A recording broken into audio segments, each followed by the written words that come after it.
అందరికీ నమస్తే. ఎట్లున్నారు? మంచిగా ఉండాలి. మంచి కులం ముచ్చటతోటి మళ్ళా చేసిన నేనైతే ముందుగా హెడ్లైన్స్ చూద్దాం. పర్రి 5 పెళ్లిళ్లతోటి మోసం చేసింది ఈ అక్క.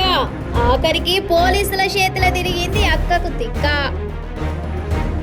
మళ్ళోసారి హైడ్రా పేరుతోటి వీకెండ్ కూల్చివేతలు, భారీ పోలీసు బందోబస్తు, డిఆర్ఎఫ్ బలగాలతోటి మోహరింపులు. రేవంత్ రెడ్డికి కేటీఆర్ వేసిరెండు సవాల్. ఆడబిడ్డలకు ఖాతాల పైసలేస్తే రాజకీయ సన్యాసం తీసుకుంటా అని కేటీఆర్ ఓపెన్ ఛాలెంజ్. ఇడుపుగా ఐదం సినిమా పేరు మీద కామెంట్లు. మనం రోజు కొన్ని వార్తలు ఇనుకుంటున్నాం కదా. పెళ్లి వేసుకున్నాక ప్రియుని గురించి భర్త నిడిచిపెట్టిన వాళ్ళు కొందరైతే అక్రమ సంబంధానికి అడ్డుపడుతున్నారని పిల్లలను చంపేటోళ్ళు మరికొందరు అని గిసొంటి నడుమ ఈ ముచ్చట్లు బాగా వినబడుతున్నాయి. గిసొంటి ముచ్చట్లలా ఈ ముచ్చట చెరంట వెరైటీగా అనిపిస్తుంది నాకైతే. పెళ్లి అంటే 100 ఏళ్ల పంట అంటారు కదా. అసొంటిది పెళ్లిళ్ళు వేసుకునే జాబ్ అయిపోయింది గిడగిళ్లకు. ఇక పురాతన ముచ్చట ఓ పార్ అరుచుకున్నాం. ఇది సినిమా కథ కాదు నుల్లా, నిజంగా జరిగిన మోసం.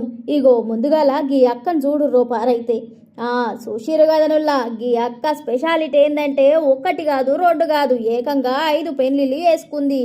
అక్క పేరు 1 2 పేర్లు కాదుల్లా, 5 6 పేర్లే ఉన్నాయి. ఇక నిత్య అసలు పేరు వజ్రప్మనేట, అలియాస్ శ్వేతారెడ్డి అలియాస్ కీర్తి. వయసు ఎంతో పెద్ద ఏజ్ కూడా కాదు అక్కది, 27 ఏండ్లే ఉన్నదట. తూర్పుగోదావరి జిల్లా దొంగపూడి గిమ సొంతూరట. ఇక విజయవాడకు చెందిన మధ్యవర్తులు సుమప్రియ, అశోకు, శశికళ, రామకృష్ణ అనే గీళ్లతోటి సంబంధాలు కుదుర్చుకుంటదట. ముందుగల్లా లేటెస్ట్ గా అనంతపురం జిల్లా కాశపల్లికి చెందిన సుధీర్ రెడ్డిని 2025లో లగ్గం చేసుకుంది. 4 లక్షల దాకా ఎదురు కట్నం కూడా తీసుకుందట అక్క. ఇక పెండ్లైన 3 రోజులకే పానం మంచుకుంటలేదని పోతనని రైలు ఎక్కిందట. నంద్యాల కాడికి రాగానే మాయమైందట. ఇక గిట్లెట్ల మాయమైతుంది, ఎటు పోయిందని ఫోన్ చేస్తే ఫోన్ కూడా స్విచ్ ఆఫ్ పెట్టిందట. ఇక సుధీర్ రెడ్డి అనే వ్యక్తి పోలీస్ స్టేషన్ కు పోయి కేసు నమోదు చేసిండట. ఇక పోలీసుల విచారణలో తేలింది ఏంటంటే ఈమెకు 2 పిల్లలు కూడా ఉన్నారట. 5గురిని లగ్గం చేసుకుందని తేలింది. ఇక ఇప్పుడు కటకటల లోపట ఉన్నదన్నట్టు. జర పెళ్లిళ్ళు వేసుకునేటోళ్ళు పైలంగుండ్రి, ముందుగాల వెనుక పట్ల చూసుకొని 1కి 10 సార్లు ఆలోచించుకొని లగ్గాలు చేసుకోండ్రి. వీకెండ్ వచ్చిందంటే జనాలు ఏం దావత్ చేసుకుందాం, ఎటు పోదామని గిసొంటి ఆలోచనలు ఉంటారు చాలా మంది. కానీ అల్వాల జనాలకు మాత్రం హైడ్రా టెన్షన్ ఉన్నది అనిపిస్తుంది నాకైతే. ఈ ముచ్చట చెప్పుకున్నాడు కంటే వింటేనే మంచిగా అనిపిస్తుందేమో అనిపిస్తుంది. అల్వాల సర్వే నెంబర్ 1 హైడ్రా అధికారులు మళ్ళా కూల్చివేతలు మొదలు పెట్టిండ్రు కదనుల్లా. పొద్దుగాల సంధి జేసీబీ బుల్డోజర్లతోటి రంగంలోకి దిగేండ్రిగా. 2 భారీ పోలీసు బందోబస్తు నడుమ డిఆర్ఎఫ్ బలగాలతోని మోహరించి మరీ కూల్చుతున్నారు. అక్రమ కట్టడాలు, చెరువు నాలాలు ఆక్రమించి కట్టినయని నేలమట్టం చేస్తున్నారు. పోండ్రి స్థానికులు ఆందోళనకు దిగినా కూడా వాళ్ళ పక్క కూడా పట్టించుకుంటలేరట. వీకెండ్ కదా అని లైట్ తీసుకున్నలకు షాక్ ఇచ్చింది హైడ్రా. తెలంగాణ రాజకీయం మస్తు రంజు మీద నడుస్తున్నది పో. ఇంకా ఎన్నికలు చాలా టైం ఉన్నా కూడా అధికార ప్రతిపక్ష పార్టీల నడుమ మాటలు తారస్థాయికి పోతున్నాయి. వచ్చే ఎన్నికలల్లా కారు రూవడి పెంచుతుంది. ఇక ఇదే మోపు car party leader Ramanna Revanth sir కు సవాల్ చేసిండు. ఇందాం పండ్ర. గులాబీ పార్టీ వర్కింగ్ ప్రెసిడెంట్ కేటీఆర్ అయితే కార్యకర్తలల్లా జోష్ నింపే పనులనే ముందుగాలు ఉన్నాడని చెప్పాలి. ఎట్లయినా వచ్చే ఎన్నికలల్లా కారును గెలిపించి కేసీఆర్ ను మళ్ళోపరి సీఎం ను చేయాలి అని ప్రజలందరూ అనుకుంటున్నారట. ఇక మొన్నటిదాకానేమో మా పార్టీ అధికారంలోకి వస్తే మమ్మల్ని ఇబ్బంది పెట్టినోళ్లను ఇడిచిపెట్టమని గట్టిగానే సమాధానం చెప్పిండు. కార్యకర్తలకు మంచిగా చూసుకుంటా అని కూడా మాట్లాడిండు. ఇక ఇయ్యాలనేమో రాజకీయ సన్యాసం తీసుకుంటా అనుకుంటా వచ్చిండు. ఎలక్షన్ ముంగట ఆడబిడ్డలకు మహాలక్ష్మి పథకం కింద 2500 వేస్తా అంటివి ఏమాయే, 2 ఏండ్లు దాటిపాయే. మళ్ళీ ఎలక్షన్ల ముంగట 4-5గురికి వేసి చేతులు దులుపుకుంటావా అనుకుంటా ఆడుకొచ్చిండన్నట్టు. ఈ 5 ఏళ్ల లెక్క ప్రకారం తెలంగాణ రాష్ట్రంలో ఉన్న ఆడబిడ్డలకు కలిపి మొత్తం 1.67 కోట్ల రూపాయలు ఇయ్యాలి. ప్రతి ఆడబిడ్డ ఖాతాల 1,50,000 వేయాలనుకుంటా అనుకొచ్చిండు.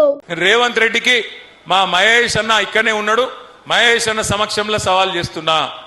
అయ్యా రేవంత్ రెడ్డి గారు, నీకు గనక చిత్తశుద్ధి ఉంటే నువ్వు గనక ఈ రాష్ట్రంలోని తెలంగాణ రాష్ట్రంలోని 1,67,00,000 మంది ఆడ కూతుర్లకు, ఆడబిడ్డలకు మొత్తం వాళ్ళ ఖాతాలలో 1,50,000 రూపాయలు వేస్తే నేను శాశ్వతంగా రాజకీయ సన్యాసమే తీసుకుంటా, నేను ఇడిచిపెట్టిపోతా రాజకీయం.